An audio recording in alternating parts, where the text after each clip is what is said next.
Bíblia aberta, Atos capítulo 3, nós vamos ler do verso 1 em diante. E último aviso, mas não menos importante, nosso querido pastor, mentor, pastor José Jorge, assim como a pastora Solange, não estão presentes nesse culto nessa noite, porque eles estão ministrando lá na IEQ Vila Rio Branco, do pastor João Fernando, pastora Dora Veiga. Então, para aqueles que estão sentindo a falta do nosso pastor, eles não vieram nessa noite porque estão ministrando em outra igreja, mas deixaram um abraço para toda a igreja. Quem recebe o abraço dos seus pastores aí, diga amém. Amém. Vamos para a palavra. Atos capítulo 3, verso 1 em diante, diz assim o texto. Pedro e João estavam se dirigindo ao templo para a oração das 3 horas da tarde. Estava sendo levado um homem, coxo de nascença, que diariamente era colocado à porta do templo chamada Formosa, para pedir esmolas aos que entravam.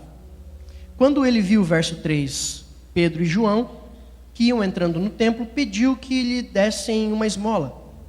Verso 4, Pedro, fitando-o, olhando, juntamente com João, disse: olhe para nós. Verso 5, ele olhava atentamente, esperando receber alguma coisa. Pedro, porém, lhe disse: não possuo nem prata, nem ouro, mas o que eu tenho, isso eu te dou. Eu vou repetir só essa parte: eu não possuo prata, nem ouro, mas o que eu tenho, eu te dou. Em nome de Jesus Cristo, o Nazareno, levante-se e ande. Eu vou declarar novamente porque eu creio que tem gente para receber. Existe milagre de Deus e do céu sendo derramado nessa noite. Em nome de Jesus Cristo Nazareno, diz o Senhor para alguns de nós nessa noite, o Espírito Santo, através dessa palavra ministra: levante-se e ande. Existe milagre preparado para mim e para você. Existe milagre para nossa casa, existe milagre para nossa família, existe milagre para nossa semana. Existe bênção dos céus. Verso 7. E pegando na mão direita do homem, ajudou-o a se levantar. Imediatamente os seus pés e tornozelos se firmaram. E dando um salto, ficou de pé. Começou a andar e entrou com eles no templo, pulando e louvando a Deus. Deu tempo de fazer o tema aí? Se puder, coloca para mim, por gentileza. O tema dessa noite é esse aqui. Eu gostaria que você, se puder, repita comigo. Diga assim comigo: semeadores de esperança. Você pode repetir mais uma vez? Semeadores de esperança. Você pode dizer para alguém que está mais perto de você, diga: eu sou um semeador de esperança. Agora aponta para ele, se você quiser, vira para o outro lado e diga assim: você é um semeador de esperança. Amém, irmãos? Vamos para essa mensagem? Vamos ver o que Deus tem para tratar conosco nessa noite. A primeira coisa que eu entendo e eu preciso entender é o contexto desse texto. E esse texto fala da porta formosa, fala de um templo, fala de um lugar de reunião, de hábito, de costume do judeu, do povo hebreu. Então, em Jerusalém, onde ficava esse templo, todos os dias, ao que tudo indica, os discípulos, assim como outros estudiosos, se reuniam para orar, para buscar, para aprender. E como vai dizer o texto, Pedro e João naquela tarde, às 3 horas da tarde, vão decidir, vão resolver, vão tomar a decisão de irem para o templo, de irem para este lugar. Então, dentro desse contexto, vai dizer o texto também que por ser um lugar, por ser um templo, por ser um lugar onde as pessoas acreditam que tenha misericórdia, que tenha graça, que tenha bondade, onde as pessoas que lá entram são generosas, são bondosas, são caridosas, onde as pessoas que olham de fora acreditam que dentro da igreja existem homens e mulheres cheios do Espírito Santo, que são bondosos, são misericordiosos, são semeadores de esperança. O que acontecia? Um certo homem era colocado, um coxo, em outras traduções vai dizer aleijado, de nascença, era colocado em frente à porta formosa todo dia para pedir esmola. E dentro disso eu quero que a gente pense um pouquinho nessa noite, que a gente reflita um pouquinho nessa noite. O que é que as pessoas enxergam de nós? Quem somos nós para aqueles que estão fora? Quem somos nós para aqueles que nos conhecem, mas que não frequentam talvez não estou dizendo nem a mesma igreja, mas não frequentam, não acreditam, não professam a mesma fé que nós professamos. Quando as pessoas olham para mim e para você, o que é que elas enxergam? Elas enxergam esperança ou elas enxergam desesperança? O que é que as pessoas veem quando nos olham lá de fora? Mesmo as pessoas que não frequentam este lugar, elas olham para nós e dizem assim: lá vai alguém que eu acredito que numa só palavra, que numa só oração, pode mudar o contexto da minha vida, pode me dar um conselho que transforma meu futuro, pode me ajudar em uma situação que parece impossível. Ou será que as pessoas olham para nós e dizem assim: eu acho que é melhor nem perder meu tempo, porque ele está mais sem esperança do que eu. Irmão, em nome de Jesus, nessa noite, se alguém entrou aqui por essa porta sem esperança, vai sair daqui irradiante de esperança, vai sair daqui sobremaneira cheio de esperança, vai sair daqui cheio de uma palavra de esperança para alguém nessa semana. Alguém vai passar por você nessa semana e vai encontrar em você uma palavra de esperança dizendo: vai dar certo, vai mudar, Deus vai operar milagre, eu creio em Jesus Cristo, eu creio que Ele pode mudar a sua história, eu creio que Ele pode curar a sua vida, sua filha, seu marido, sua esposa, Ele pode mudar seu casamento, Ele pode mudar sua vida. Porque o mundo precisa disso, irmão. Quem está fora precisa ter esperança de quem está dentro. Eu vou repetir: quem está fora precisa ver a esperança daqueles que estão aqui dentro. Se a gente sair daqui sem esperança, em vão nós viemos para cá hoje. Uau! Eu sei que nem estava no script, mas eu sei que Deus está falando e tratando com alguém aqui nessa noite. Chega de sair daqui cabisbaixo, irmão. Chega de sair daqui já esperando coisa ruim ou pior na sua próxima semana. Sai daqui declarando que você vai ter a melhor semana da tua vida, da tua história. As coisas vão mudar, as portas vão se abrir, as curas vão acontecer, os milagres vão acontecer. Sai daqui hoje cheio de esperança para viver a melhor semana da tua história. Porque é isso que Deus tem. Ah, pastor, eu não acredito nessas coisas. Irmão, eu só não acredito na Bíblia. Que a Bíblia é uma prática de fé e de esperança. Mas vamos lá, para a gente caminhar. A primeira coisa que eu entendo é que a Bíblia ela não diz por quanto tempo esse homem era colocado em frente à porta formosa. A Bíblia não relata quantos anos, quanto tempo este homem era colocado diante dessa porta. Mas uma coisa a gente pode imaginar, por já ser um adulto, que esse homem provavelmente, como era coxo ou aleijado de nascença, já pelo menos há muitos anos ele era colocado em frente a uma porta, chamada Formosa, a porta do templo. E por que eu estou dizendo isso? Fazendo um paralelo com João capítulo 5. Nós temos a história, não precisa abrir, depois você lê na tua casa. João capítulo 5 vai falar de um homem que é o aleijado do tanque de Betesda. A cura do homem do aleijado do tanque de Betesda, e vai dizer, esse sim, vai declarar a Bíblia Sagrada que ele estava naquele tanque, no lugar de milagre, no lugar onde ele sabia que ao agitar das águas, se alguém descesse por aquelas águas era curado, o lugar onde acreditava-se que haviam curas e milagres, porque senão ninguém ficaria lá. Mas era um homem que estava há 38 anos esperando o seu milagre. E por que eu estou dizendo isso? Porque eu quero que você entenda algo, e que essa revelação transforme, vire uma chave dentro de você nessa noite. Quem está aqui diz amém. Qual é a chave, pastor? Não é o ambiente que transforma a tua vida, mas é o desejo do coração e estar no ambiente certo. Vou repetir, não é simplesmente estar no ambiente certo, mas é estar com o desejo certo, no ambiente certo, e Jesus que está presente vai mudar a sua vida e sua história hoje. Por quê? Porque esse homem ia todo dia na frente da igreja, na porta da igreja, não sei por quanto tempo, mas nunca vivia milagre. O outro aleijado do tanque de Betesda, há 38 anos, esperando o milagre, e o milagre nunca chegava. Só que deixa eu te dizer algo, assim como aconteceu na vida daquele homem, que nós vamos pregar nessa noite, sobre o coxo de nascença, o aleijado de nascença da Porta Formosa, ou assim como também aconteceu na vida daquele homem do tanque de Betesda, daquele aleijado do tanque de Betesda. Assim eu declaro, hoje chegou o dia do teu milagre, hoje chegou o dia da restituição, hoje chegou o dia da alegria, hoje chegou o dia da transformação, hoje chegou o dia que o Senhor marcou para transformar e realizar os sonhos que você deseja, o desejo do teu coração. Jesus Cristo está aqui para realizá-lo.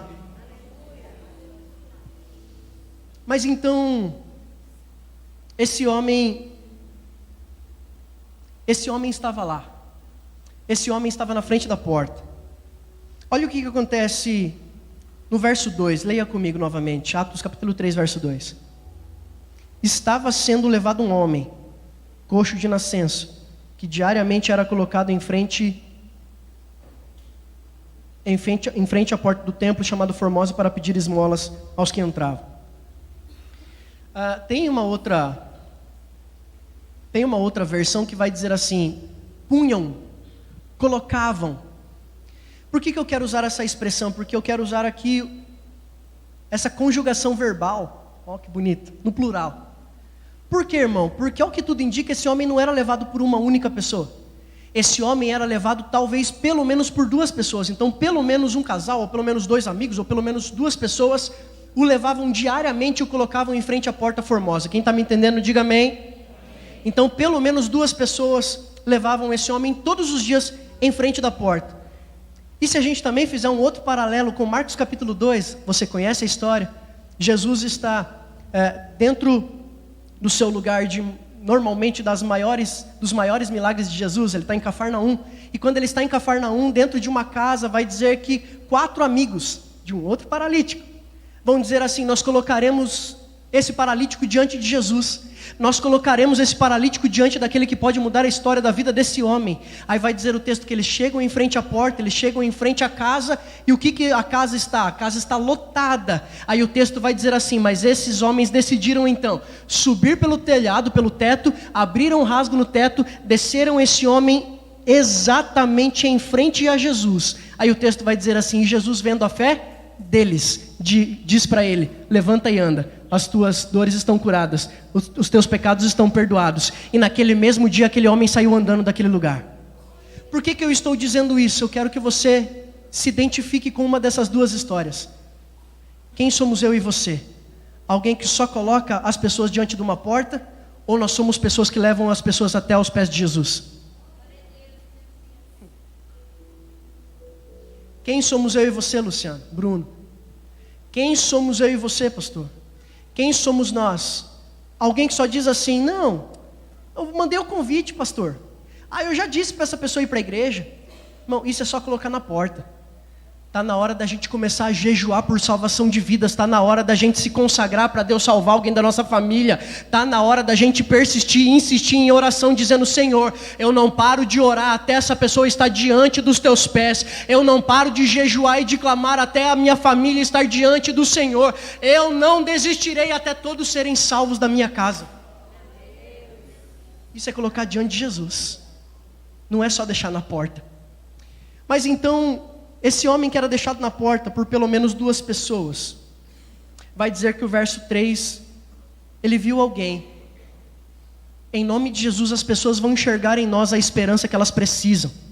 Em nome de Jesus, essa semana pessoas vão passar por nós e vão enxergar a esperança no brilho dos nossos olhos, no nosso bom dia, no nosso boa tarde, no nosso boa noite, em qualquer que seja o cumprimentar, mesmo que por educação, mesmo que no trabalho, as pessoas verão nos nossos olhos um sinal de esperança. Olha o verso 3, leia comigo, põe para mim por gentileza. Verso 3 vai dizer: vendo ele, Pedro e João, que iam para o templo, implorou pela esmola. Irmão, por que esse homem, olhando para Pedro e João, vai pedir esmola? Primeiro, ao que tudo indica, ele não conhecia Pedro e João. Ele não conhecia, não sabia, talvez, da história de ambos, não sabia do que o Pentecostes tinha acontecido e feito através da vida deles, o quanto Deus já estava usando a vida deles, quanto já 3.000 almas tinham, mais ou menos, cerca de 3.000 almas tinham aceitado a Cristo Jesus, sido batizadas. Então talvez esse homem não conhecesse a Pedro e João pessoalmente. Porém, todavia, entretanto, eu quero que você entenda o sentimento desse homem. Esse homem é alguém que vai todo dia para a mesma porta, vê centenas ou quem sabe até milhares de pessoas passando por ele todas as semanas. E tudo que ele espera das pessoas e tudo que ele pede para as pessoas é o quê? Uma esmola. Irmão, vai ter gente que vai cruzar contigo, que muitas das vezes não vai reconhecer o que Deus tem feito na tua vida, porque talvez não conheça o teu testemunho. E talvez muitas dessas pessoas vão se contentar apenas com uma esmola. Mas em nome de Jesus, a gente não tem esmola para entregar. A gente tem uma palavra de vida e transformação para a vida de cada uma dessas pessoas que cruzarem conosco durante essa semana. Jesus Cristo vai nos usar para trazermos uma palavra de transformação de história, de mudança de paradigma, de quebra de paradigma, de mudança de destino na vida de alguém. Nessa semana, quem crê, quem recebe, diga: eu creio, eu recebo, eu serei usado por Deus.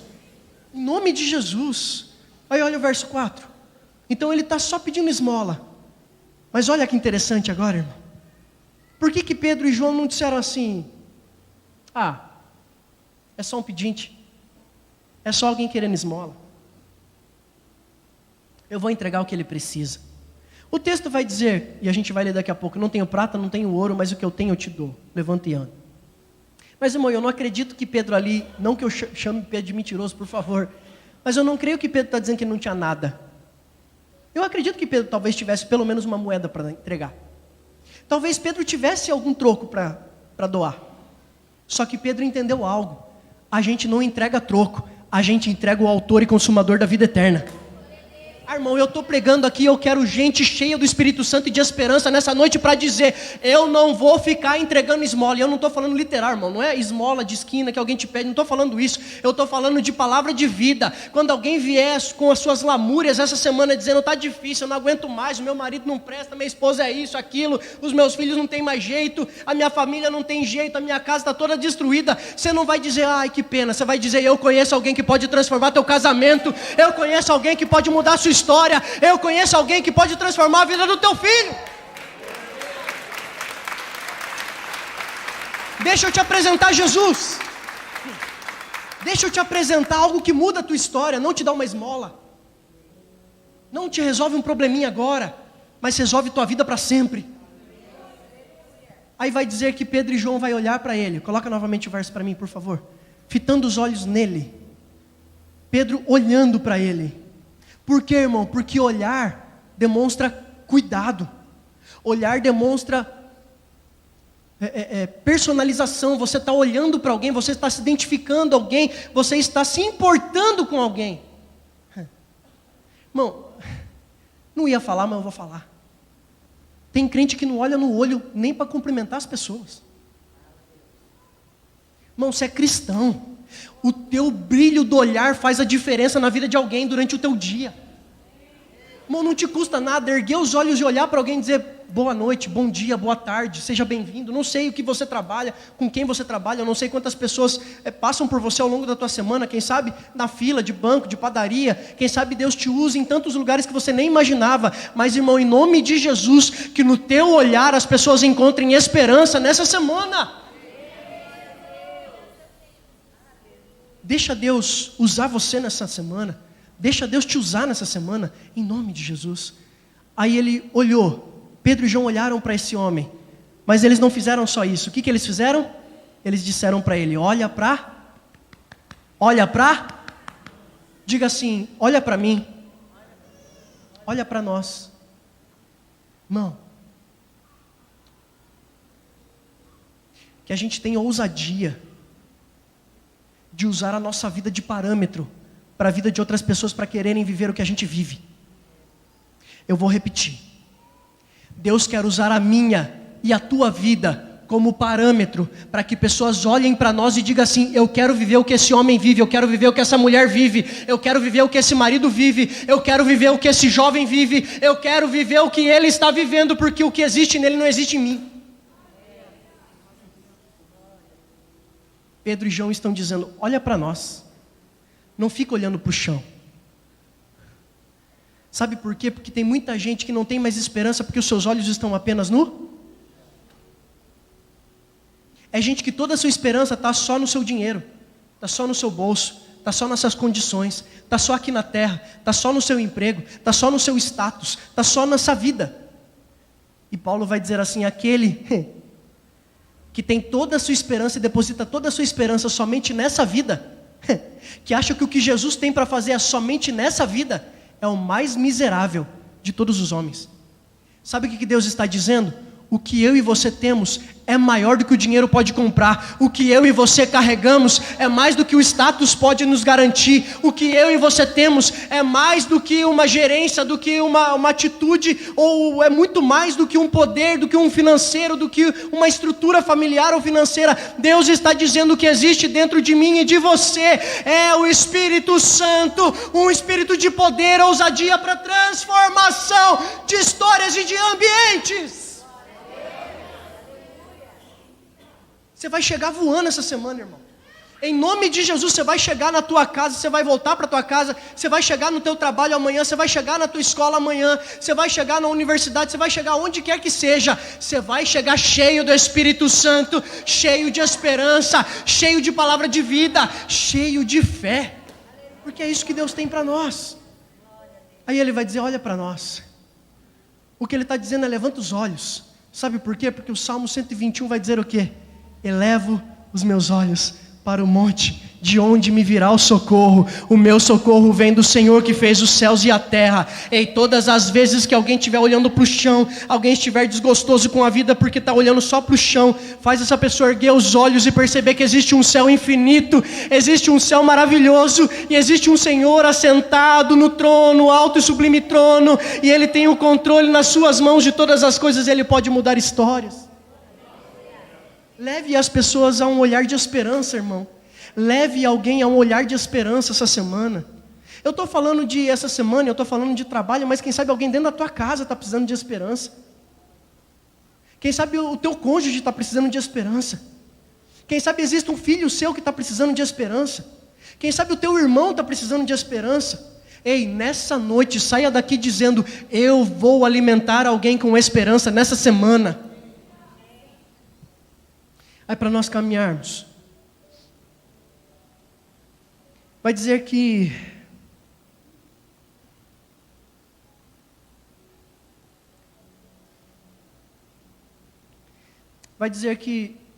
Pedro e João vão pedir para ele erguer os olhos e olhar para eles.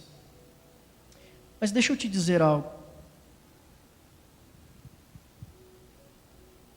Quem sabe o que as pessoas mais precisem nessa semana? Não seja você solucionar um problema, propriamente dito.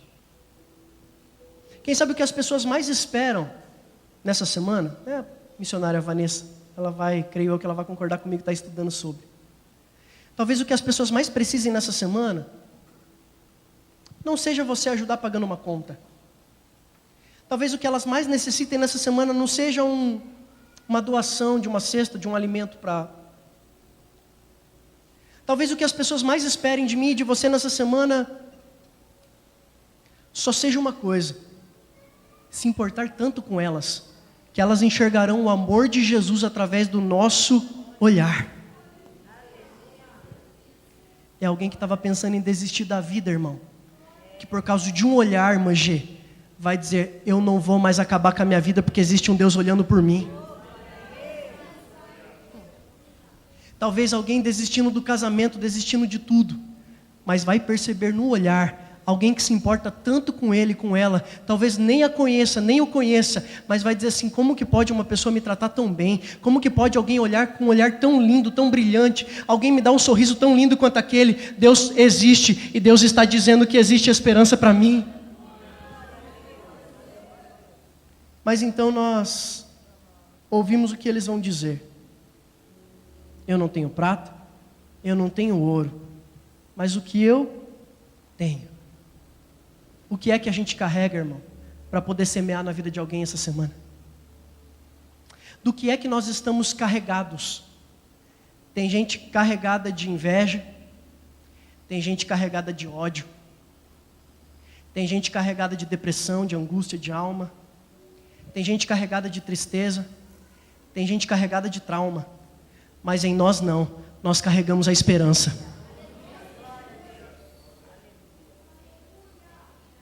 Talvez ao longo da vida desse homem, ele até recebeu boas gorjetas, boas esmolas, que o sustentaram até ali.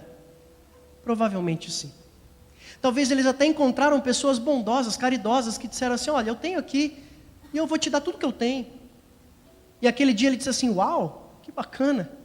Alguém se importou tanto comigo, entregou tudo que tinha.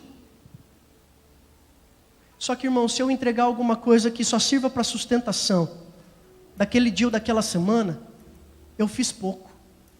O que Deus está dizendo para mim e para você nessa semana, Deus quer usar a minha vida, a tua vida, os nossos lábios, para indicar para as pessoas que a partir de hoje, a vida delas muda completamente. A partir de hoje, o que elas viviam não viverão mais. A partir de hoje, toda tristeza será transformada em alegria. A partir de hoje, toda angústia de alma será curada. A partir de hoje, Deus entra naquela situação para solucionar. A partir de hoje, milagres começam a acontecer a partir de hoje.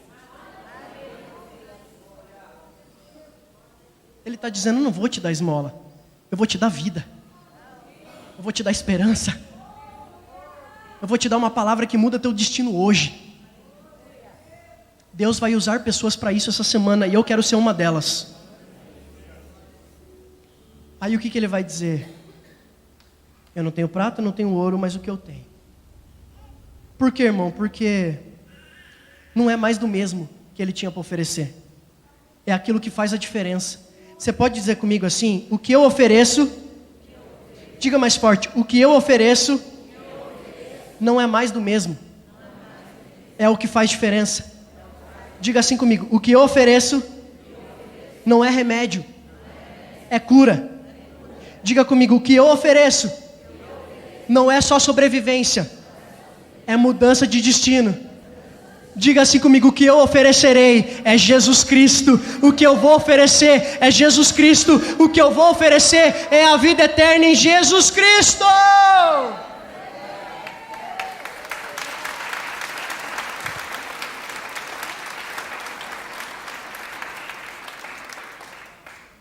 Aquele homem tinha se encontrado com muita gente ao longo da sua vida, mas ninguém tinha mudado sua história.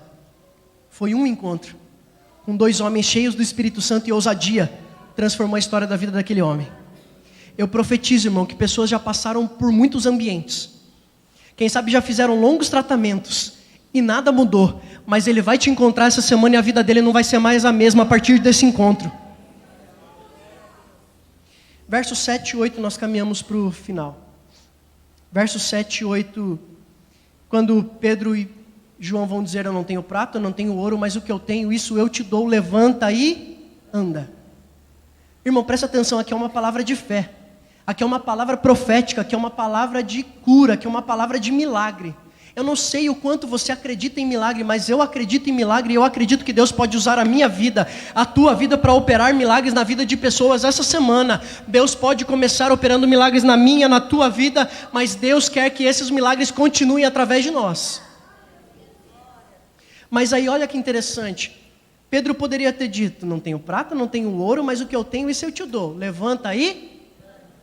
E ele poderia dizer, ou ele poderia fazer o quê? Ficar esperando. Levanta e anda, e ficar lá, Zeli, esperando, ver se alguma coisa ia acontecer, né, pastor Gabriel? Que é alguém muito usado por Deus também nessa área de cura. Poderia falar assim, vou ficar esperando, vamos ver o que acontece, vamos ver se ele tem fé para fazer. Não, irmão, não é assim que diz o texto. Depois que ele disse, levanta e anda, o que ele fez? Pedro, porém... Não, continua, verso 7. E tomando-o pela mão direita, pela mão. Sabe o que Pedro está dizendo?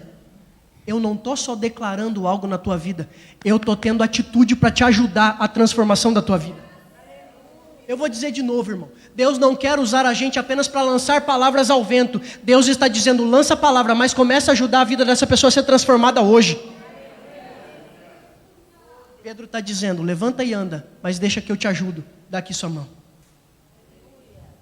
Irmão, vai ter gente que está aqui dentro, vai ter gente que a gente conhece, que o milagre já foi declarado, a sentença já foi dada. Tudo que ele e ela estão esperando é o quê? Uma mão de apoio. É alguém para dizer, você não está sozinho, dá sua mão aqui, eu vou te ajudar, eu vou te erguer. Dá sua mão aqui que eu vou te sustentar. Dá aqui sua mão que eu vou te ajudar nos primeiros passos. Era um homem que nunca tinha andado sozinho. Pedro está dizendo, fica tranquilo, você não está sozinho, eu vou andar junto com você e você vai andar junto comigo. Deus está nos chamando, irmão, em nome de Jesus, a começarmos a viver milagres um atrás do outro, mas Ele está dizendo, eu preciso te usar para isso. Eu quero te usar para isso. Mas você tem que estar disposto a sustentar pessoas que não estão caminhando sozinhas. Elas vão precisar de você para caminharem juntas. Quantas pessoas nós ganhamos para Jesus Cristo esse ano, irmão? 2023, estamos em setembro. Quantas das pessoas que aqui estão foram trazidas por nós para a igreja? Foram acompanhadas por nós ao longo de talvez uma caminhada, não sei por quanto tempo, até que elas se firmassem no Evangelho? Quantos de nós estamos dispostos e disponíveis a sermos um Pedro e um João na vida de alguém que está paralisado na vida? Quantos de nós conhecemos pessoas que não caminham mais, que estão paradas, que estão inutilizadas, desculpa a expressão, mas é para você entender o contexto. Pessoas que não têm futuro, não têm ambição, não têm esperança. Mas em nome de Jesus nós vamos sair daqui tão cheios de esperança, que nós vamos sair transbordando esperança ao longo da nossa semana. Nós vamos sair transbordando de esperança em todos os lugares por onde nós passarmos. Só que deixa eu te dizer algo. Não simplesmente declare na vida de alguém: Deus vai te abençoar, Deus vai mudar a sua sorte, ou fazer até mesmo uma oração por esse alguém. Anota o número de contato, de telefone, traz essa pessoa para a igreja. Se comprometa a andar com ela, se comprometa a acompanhá-la. Nós teremos aqui tantas pessoas que estarão se batizando. Se comprometa a cuidar de alguém, se comprometa, em especial você líder, você que está mais tempo na igreja, se comprometa a cuidar de alguém. Porque senão, amados, nós teremos mais um daqueles que passarão pela porta, darão algumas esmolas, mas não transformarão vidas. Mas em nome de Jesus, essa não é a nossa realidade. Nós seremos usados e pessoas vão se levantar e voltar a caminhar a partir das nossas vidas, a partir de nós, através de nós. Pessoas terão novas mudanças e novos destinos, porque Deus quer nos usar para isso. Verso 8 e último. Depois que Pedro ajudou para que ele se levantasse, para que ele começasse os seus primeiros passos, olha agora o que vai acontecer. E de um salto ele se pôs de pé, passou a andar, entrou com, sabe por quê, irmão? Porque gente que a gente deseja que Deus transforme, ela não vai vir sozinha, ela vai vir contigo, e será um testemunho que vai sentar do teu lado na igreja. Eu profetizo que todas as nossas famílias estarão presentes aqui. Eu vou declarar de novo que eu creio que tem mais gente para receber. Se não está presente toda a tua família, vai estar até o final do ano, porque Deus está movendo os céus em teu favor. Você vai trazer para sentar do teu lado, irmão. Vai entrar contigo no templo.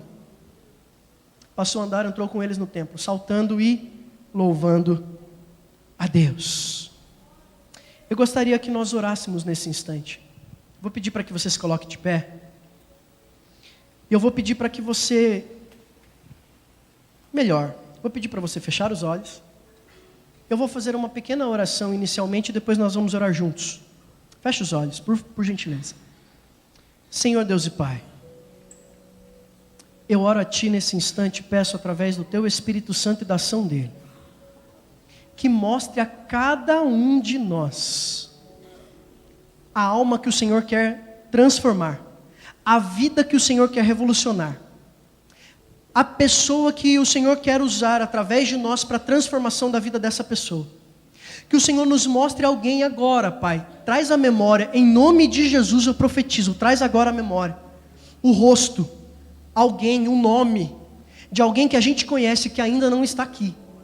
Que a gente sabe que ainda não está salvo por Jesus Cristo. É alguém que ainda não tem a vida lavada e remida pelo sangue de Jesus. Mostra-nos agora quem é essa pessoa, ou quem sabe até mais de uma pessoa. Agora, irmão, olha aqui para mim. Eu creio que Deus te mostrou. Agora eu vou pedir para que, mais 3 minutos, e a gente já vai encerrar. Que você ore pela salvação dessa pessoa que Deus te mostrou. E essa semana, você vai mandar uma mensagem para essa pessoa, convidando ela para vir para a igreja. Pastor, essa pessoa não é da igreja, ou não é da cidade, melhor dizendo. Irmão, não tem problema, você vai mandar uma mensagem falando de Jesus Cristo, mandando, quem sabe, até as nossas lives para ele assistir, para ela assistir. Mas, irmão, você vai evangelizar, você vai levar uma palavra de esperança para alguém essa semana. Quem está comigo nisso, diga amém. Então eu quero que você feche os seus olhos e nós vamos orar. Pai, assim como o Senhor nos mostrou quem é essa pessoa, assim como o Senhor nos mostrou Quem são essas pessoas que o Senhor deseja salvar, porque o Senhor deseja salvar o mundo? Não é à toa que em João 3,16 diz que o Senhor amou o mundo, de tal forma que enviou o teu Filho para que todo aquele que nele crê não pereça, mas tenha vida eterna. Ou seja, o Senhor não deseja salvar um ou outro. O Senhor não é um Deus seletivo. O Senhor não é um Deus que escolhe um e deixa o outro para o inferno. O Senhor é um Deus